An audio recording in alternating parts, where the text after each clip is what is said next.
especially when they're together. But I know which way you put it. I'm certainly happy to be here and thankful to be here. I watched Methodists grow, and I watched them fall apart, and I watched them try to get back together again. And I see right here that we're coming back together again, right? Is that, and that is meaningful for me, because though I remember the best years of my early life was spent in an AME church, and I can't help but desire that all of us will one day sit down together, not for a moment or two, and not for a dinner, but sit down for no other reason than to plan the kingdom of God. And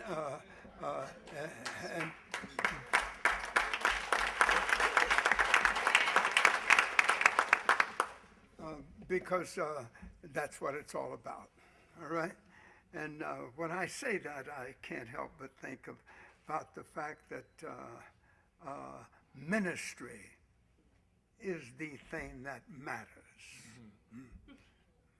We may say that it's the body of Christ. It is ministry who will decide to be leaders in spite of the difficulties, that will be willing to work and to go outside of their interest for the sake of the Christian church. All parts of it, right? And to understand that as long as they say they're Christians and they prove it, because it's in the action that we find out what really happens, right? Is that we will give honor. And we will give honor to each other, regardless of situation. And we will always be truthful with each other. I think one of the main reasons we have not been together is because we haven't been honest. All right? There was never a reason for anybody not to be in a church that was both black, white, yellow, pink, and polka dot. All right? Because to even try to act as though that made a difference, all right? Made it so that we already were saying we were not really Christians, but we had like to play the part, and someday somebody is going to believe us. They haven't done that yet, right? And I don't think we ever will believe that you can really be a real Christian and worry about the color of somebody's skin. Right? Is it?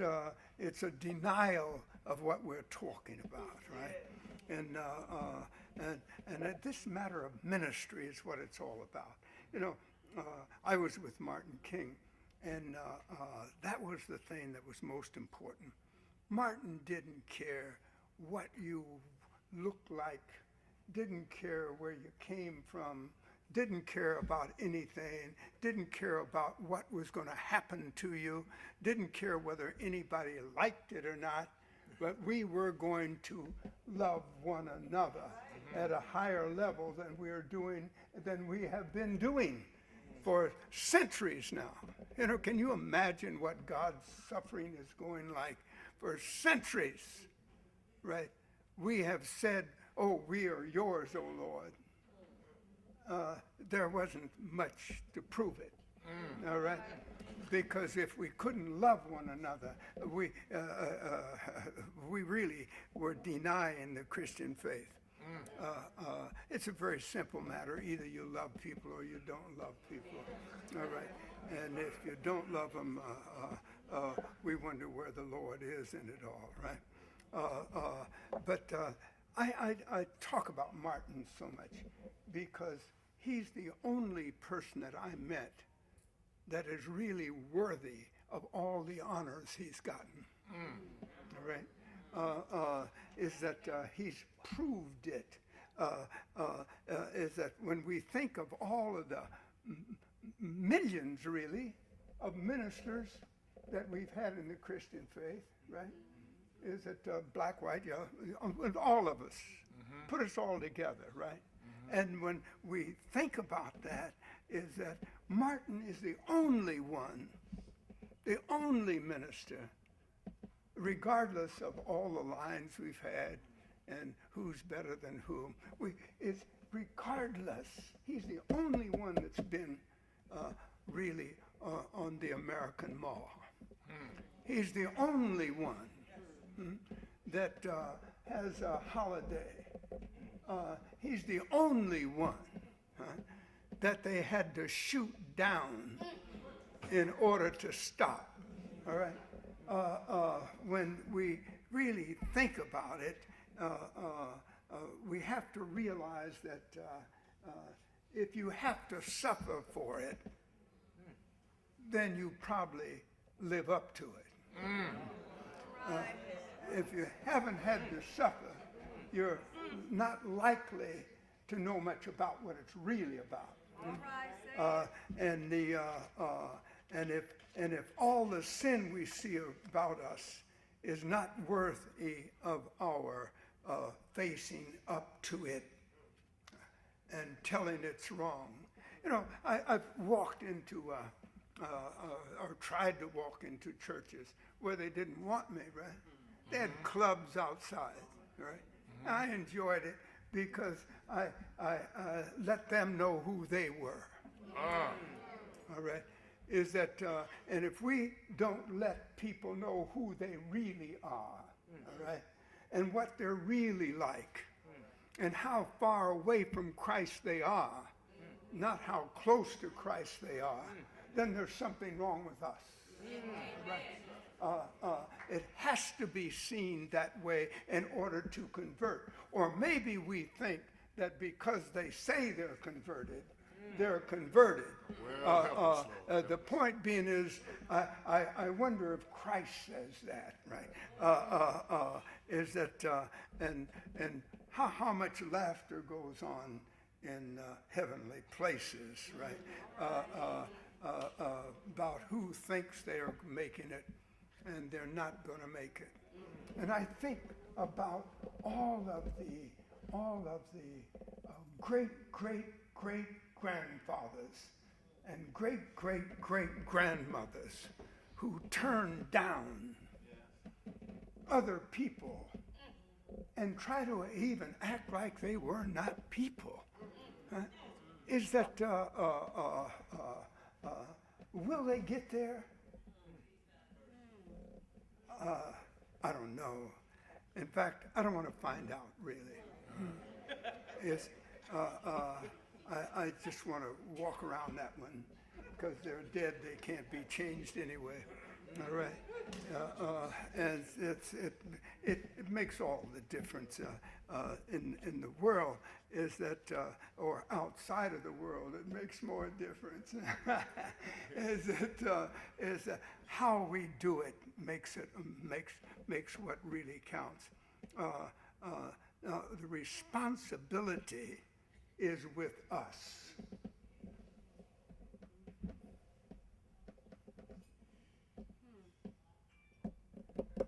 The responsibility is with us.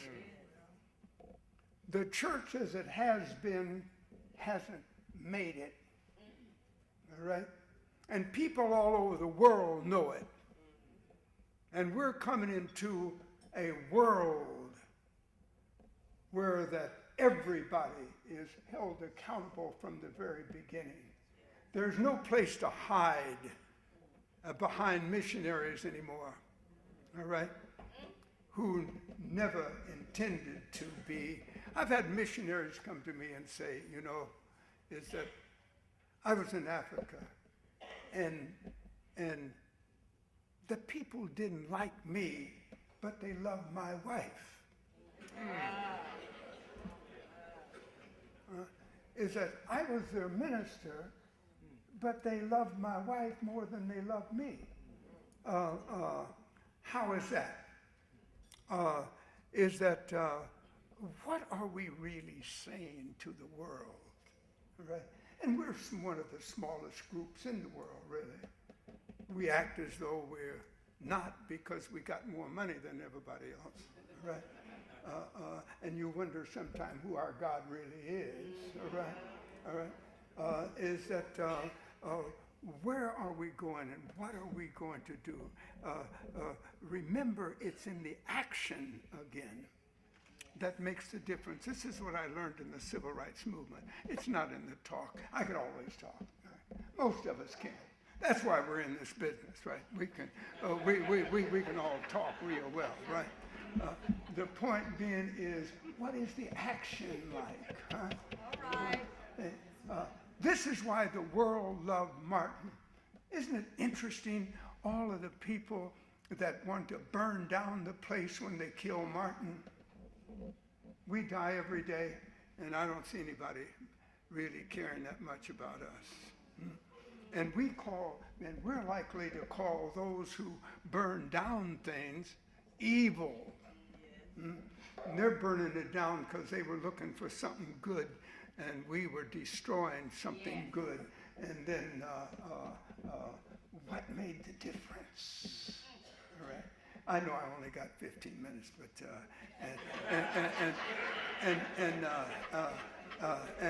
and the other thing about it is, I didn't write this for nothing but 15 minutes, but I haven't said any of it yet.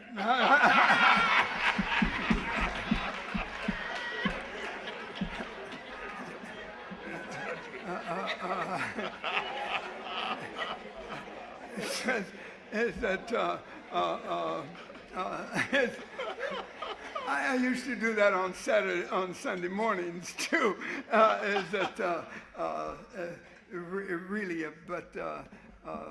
We need an agenda to solve the problems that we got, and we can't do it without being separate. With being separate from each other, we have to get together. I remember doing a workshop for a group. That's what I do, and now my son does it, and I'm so happy, and he's a better Christian because of it.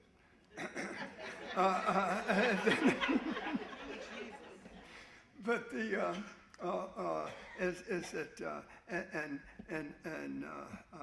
doing workshops is an interesting thing. You find out more about everybody, including yourself. I had to learn from my own workshops that I wasn't as good as I thought I was. Right? See what I mean? Is that, and this is what I'm concerned that we all do, is to start off understanding that we're not as good as we think we are. All right? And then maybe we can be meek and humble enough to really be worthy of the Christ we serve. It's the hope. Is that look at look at Jesus. Look at Martin King. Look at Gandhi. We're talking about across the face as well as inside of the face. Yeah. We're talking about Christ across all the color lines as well as inside the color line. Yeah. Is that Gandhi was coming into London after he had defeated the British, who had all the guns, all the ships, big time, killed everybody that got in their way. Loved to do it, all right? Is that,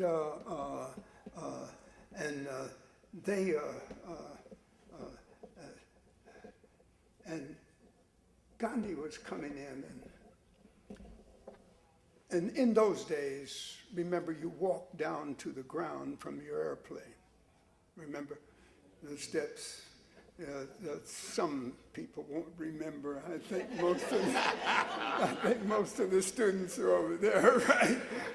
But the point being is we really used to walk all the way down the steps and got wet too, all right? So Gandhi was getting ready to walk down the steps, and somebody in the crowd, because about 3,000 or 4,000 people came to see this man, just a little man, just so little, that it's unbelievable that he destroyed the British Empire. They haven't been able to recover yet, right? And it's just a little guy that said, do right, love your neighbor, right? And stop getting your wealth from somebody else, but share it. Gandhi was coming down the steps, and somebody said, "Mr. Gandhi." And the old man looked around, and he heard the next line. Says, "What do you think of Western civilization?" You've heard this one,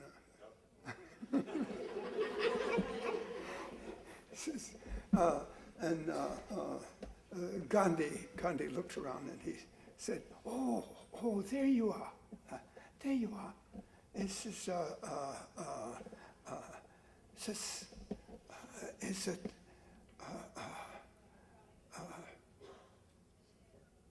It would be a good idea.